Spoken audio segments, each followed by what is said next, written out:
سڵاوی خی گەورەتان لێبیتن پرسیاری ئەم جارە دەڵێت mit welchem Verhalten von Radfahrern müssen Sie rechnen دەبێت چاوەڕوانی چ جۆرە ڕەفتارێک بکەیت لە پاسکل سوارەکان چ جۆرە ڕەفتارێک دەنوێنن یەکەمیان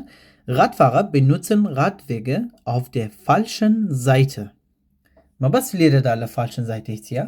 خۆی Radweg هەر لە بۆ پاسکل سوارەکانە ڕێگای پاسکە هەر لە بۆ پاسکل سوارەکانە بەڵام هەندێک ڕێگا هەیە کەوا بۆ نمونە لە سایدی خۆت ڕێگای پاسکلیش هەیە لە دەسە ڕاستی خۆت و هەروە سایدی بەرامبەریشت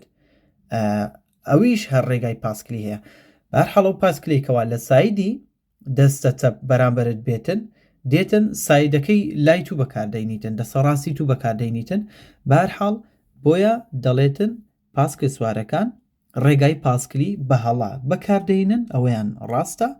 Radfahrer benutzen Einbahnstraßen in beide Richtungen. Einbahnstraße ئەو ڕێگایە کەوا بۆ ئۆتۆمبیل یەک ئاڕاستەی هەیە بەڵام دەڵێتن پاسکل سوارەکان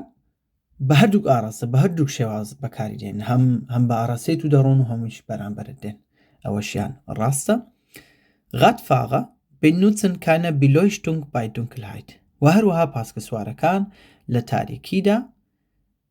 ڕووناچی بەکار ناینن گڵۆب بەکار ناینن ئەوەشیان ڕاستە هەر سێ وەڵامەکان ڕاستن سەرکەوت و سەرفراز بن